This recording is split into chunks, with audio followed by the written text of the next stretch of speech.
আলাইকুম। তোমরা যারা ষষ্ঠ থেকে নবম শ্রেণীর শিক্ষার্থীরা রয়েছে তাদের জন্য একটি নতুন আপডেট এসেছে। চলো আমরা তোমাদের আপডেটটি দেখিয়ে দিই। আপডেটটি এসেছে একটু আগে 8:40-এ দ্য ডেইলি ক্যাম্পাসে। এখন কিন্তু শিক্ষা মন্ত্রণালয় থেকে একটি নতুন ঘোষণা দিয়ে দিয়েছে যে বছরের শেষ দিকে বার্ষিক পরীক্ষা হবে, মূল্যায়নটা বাদ।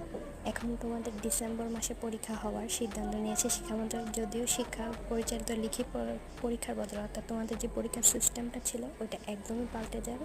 এমন পরিস্থিতিতে তোমার মাধ্যমিক পর্যায়ে এই 4 শ্রেণীর শিক্ষার্থী অর্থাৎ ষষ্ঠ থেকে নবম শ্রেণীর শিক্ষার্থীদের যে তোমাদের বার্ষিক পরীক্ষাটা নিবে সেখানে সিলেবাস ও প্রশ্ন কাঠামো কিন্তু তৈরি করা হচ্ছে, এমসিটিভি তৈরি করছে।